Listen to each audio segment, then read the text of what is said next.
Hey, g'day, hey gang, Steve Barker from I'm Enough Coaching, and I thought I'd just jump on whilst I'm in between clients in my office and share with you some insights around emotion and emotion within leadership. Is there a place for it? Well, as a leadership coach, one of the topics that I talk about a lot with my leaders and my clients, my exec coaching, is emotions. And people very often get confused with emotion. They don't understand it. And because they don't understand it, what they do is they just get it and they go, oh, I don't know it, and throw it away. And as a leader, this can be detrimental to us. I believe as a leader, we need to be able to be emotionally fit. And when I talk about being emotionally fit, I mean being able to process, to manage to deal with any emotion that pops up. And the only way that we can do this by becoming fit is the same as we become fit as if we're running. You know, I could go out and run a marathon tomorrow if I wanted to. I wouldn't complete it because I hate running. But, you know, I could enter into a marathon and give it a good go. Whether I'd be able to complete it would be very doubtful because I haven't trained. However, if I did train, if I got somebody to help me learn how to run and to train, I would become fit and I'd be able to run a marathon. And this is the same with emotions. We need to be able to expose ourselves to emotions, to be present to emotions, to understand what an emotion is and how that bubbles up within us. Because when we have emotions bubble up within us, they're reflected out. Now, you may not think they are. You may think, actually, I'm being quite calm. I'm almost like the swan gliding across the pond and my legs are busy underneath, busy going away. But really, our emotions reflect out from us. And I'll give you an example. So you may have come home from work one day, you've been busy, you've been stressed out, it's been a bit of a big day, and you've walked in through the door and your partner wants to ask you some questions, the kids are all over you, the dog's around you wanting a fuss, and all you want to be able to do is just walk in and just chill out, to calm down, and go, oh, that was a big day. You know, I just need a few moments. But everybody wants a piece of you, and your response is a little bit snappy, a little bit curt. And perhaps your partner will say to you, all right, don't have a go at us just because you've had a big day at work. And you go, oh, you know, I'm not having a go. And she says, yes, you are. Or he says, yes, you are. And before you know, you're having an argument over nothing. Another example would be, and I've seen this in supermarkets many times, parents out with their children and they're shopping. And the kids are kind of bored and they're either in a trolley or walking around.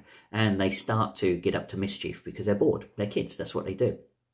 And the parent starts to feel a bit anxious, a little bit stressed because they feel that they may be judged by other people within the supermarket. So what they do is they start to berate the child or try to control the child. Their emotions are showing through their behaviours. The child kind of picks up on this. The child was fine until this started to happen. Then, as the emotions start to radiate out from the adult, the child picks up on it and goes, oh, there must be something wrong. And what we start to see here is that the child will then start to act out and be fearful and they'll become emotional. And this then escalates and the parent gets more emotional and the child gets more emotional and it just goes on.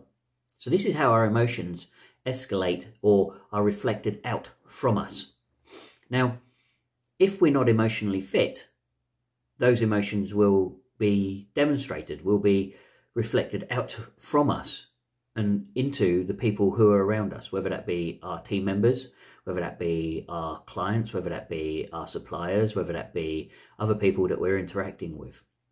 So to be able to be a good leader, we need to be emotionally fit. We need to be able to understand what emotion is and to be able to regulate it, to be able to not fear it, to process that emotion. Now, I've got a very simple 4-step process that I use to be able to process all emotion, to be able to recognize it, to onboard it. And if it's okay with you, I'd like to share that 4-step process. It's really quite simple, but it's very effective, and it will help you to be able to process any emotion that you start to experience. And the more that you use this strategy, the more that you use this over and over again, the more you'll actually be able to become emotionally fit and to be able to be present even more to your team members or to what's going on around you without having this overload or overwhelm of emotion bubbling up and spilling out through your behaviors, through your facial expressions, through your body language, through your breathing, through your eye movement. You'll be able to be present to the people around you. So the simple 4-step process is, first of all, we need to be able to give it a name. We've got to be able to name the emotion. And this is important because if we can't name it, we can't experience it. And just as an example, I will take the word hot. Now, we all know what hot means. If you were to describe hot now, you'd be able to give it an answer straight off the bat. But what I want you to be able to do is to remove the word hot from your vocabulary. And now I want you to be able to describe the sensation of hot. And I want you to try to find a really good way of being able to describe the sensation of hot without using the word hot. Now, I've shared this with thousands of people, and I'm still yet to find anybody who's given me a really good verbal explanation of the sensation of hot without using the word hot. I've heard muggy, I've heard extreme, I've heard burning, I've heard scalding, but they're not hot. They're just a little bit either side of hot. So if we can't language it, we can't experience it. And this is why it's important to be able to name your emotion, to be able to give it a name, even if it's just, I feel a little bit bleh, or lethargic, or confused, or anxious, or jealous, or joyful. Whatever it is, we need to be able to give it a name. The second process, so that's number 1, name it. 2, we want to own it. We want to own this. We want to onboard the emotion, because emotion is really an energy. And the way that I describe an emotion, if we were to do the full training, and I don't have time for that because I'm in between clients and I just want to share this with you. So I see emotion as like a little battery, like a little 9-volt battery. You know those ones that you stick in your fire detector or you stick on your tongue? So these are like little 9-volt batteries. Now, if we don't own our battery, we can't plug it in. If we can't plug it in, the battery won't discharge. The battery will just stay solid and will hold the charge. Now, when we don't understand emotion, we throw it away. And what happens is we take our little 9-volt battery and we just throw it behind us. If we do that a lot, we're going to have a big pile of 9-volt batteries behind us. And ultimately, we're just going to throw one on there. It's going to short circuit and we're just going to have a bit of an explosion. And that's what happens when people have emotional breakdowns. It's just the one straw that broke the camel's back. It's the one battery that short circuited. And this is why it's important we are able to process emotion. So even as an individual, if you took this on board, you would be able to become more emotionally fit and to be able to manage emotions within your own life as much as being a leader. And you can share this with your team as well, because it's important that everybody understands emotions and are able to be present to them. So we've got our little 9-volt battery. We want to own it because we've got to plug it in. We've got to be able to plug that battery in to be able to discharge. Now, I understand that some emotions you don't feel comfortable with. You're like, oh, why would I want to own, You know, if you're feeling, let's take that for example. You're feeling a little bit lethargic. You can't be asked. Why would you want to own that?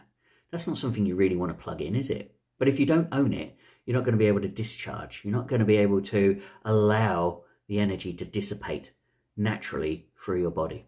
So we want to be able to own it. And basically, one of the ways that I've been able to learn how to do this is really just an attitude of gratitude. As far as I'm aware, dead people don't have emotions. And I've lost lots of friends and family members throughout my life. Some in conflict, some to terrorist incidents, some to just natural illnesses and stuff like that. But as far as I'm aware, they can't have emotion. So I'm actually grateful that I'm alive to be able to experience the emotion. And that's how I square the circle of being sometimes plugging in an emotion that I don't particularly want or feel that I want around me. So we've named it, we've owned it. Number 3, we want to feel. We want to get the feels around it. And stick with me because it sounds kind of a bit weird, but if we can get the feels around it, you'll understand where we're going with step 4. So the feels.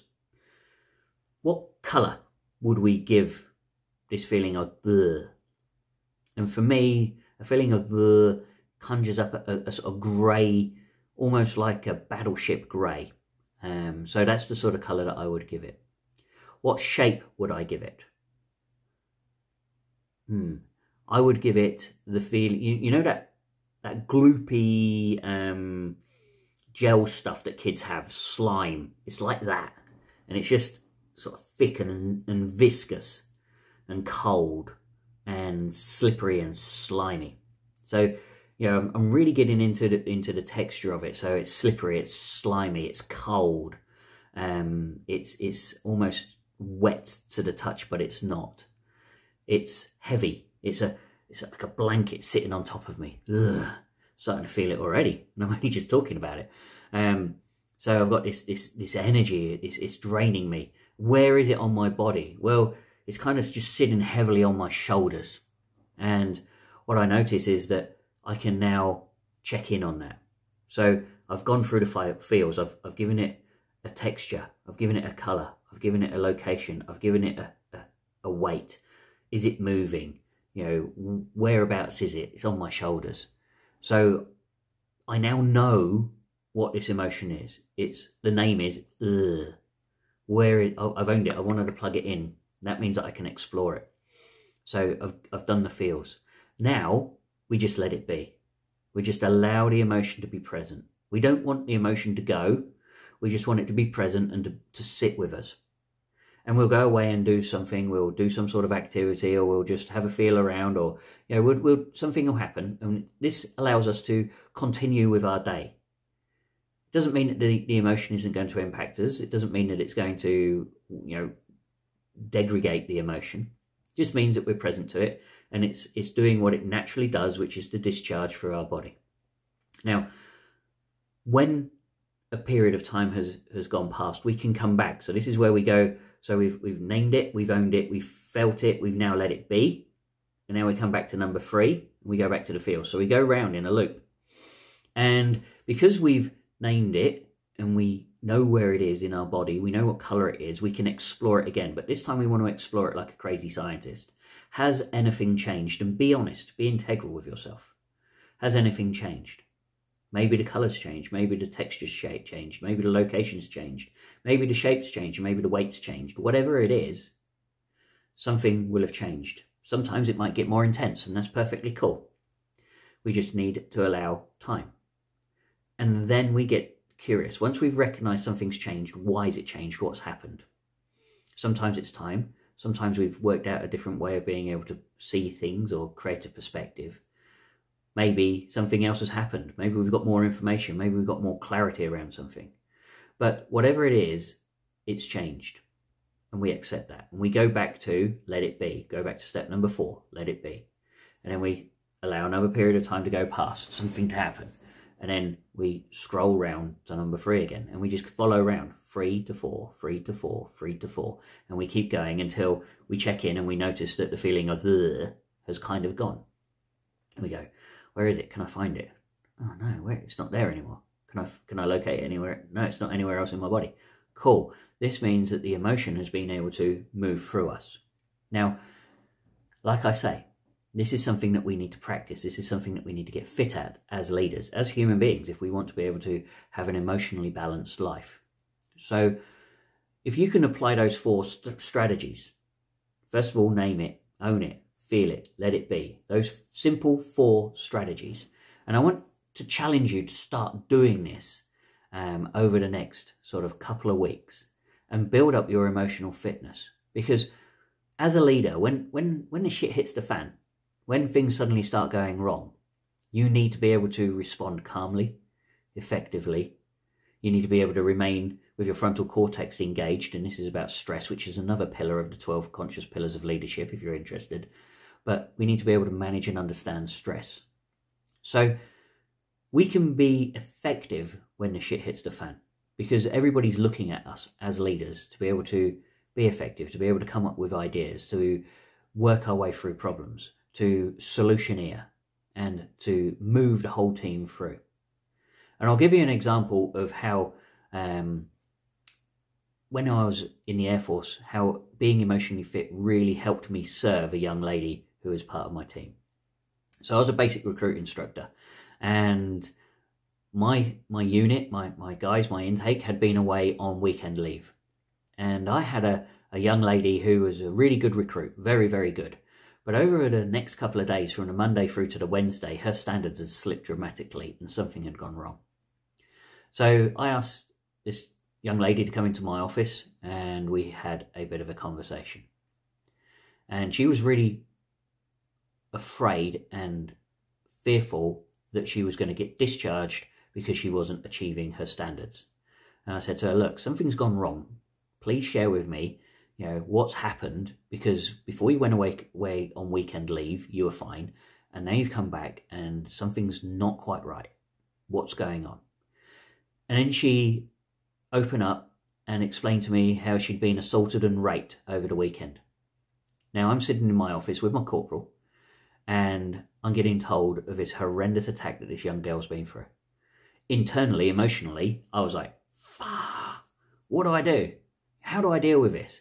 And I just had to be able to onboard that emotion, plug it in, recognize it, know that I can deal with it, be calm, be present, re-engage my frontal cortex, continue to think, continue to have compassion, to be alert, to be aware of what this young woman's been through.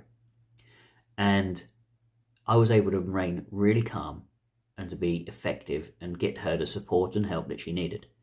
She went on and had she graduated, and as far as I'm aware is having a fantastic career in the Air Force. However, afterwards, when this had all settled, the corporal shut the door and was like, far out. How did you manage to stay so calm? How did you manage to stay so present to what was going on? She said, because it was a female corporal, she said, my head was just charging. I wasn't able to, question or contemplate what was going on. And I explained to her that it was just emotional fitness. It was being able to train myself so that I could respond in a much better way and not allow my emotions to impact or to reflect out, so that I could be calm. So yes, I believe there is a place for emotions as a leader. And I think we need to be emotionally fit as leaders. And the more that we can share strategies such as this with each other, the more that we can share this within our teams, the more that we can share this with our own leadership teams, whether they be leading up, leading down, or leading sideways, we can start to share these important foundational skills with other people so that they too can become a strong, emotionally fit, robust, and capable leader. Because I believe, especially in this modern day world, that we need to be more emotionally tuned in. We need to be compassionately aware of what's going on. We need to be able to be present wholeheartedly to all of the things that are going on around us. And these are foundational skills. These are foundational skills that we all need as leaders.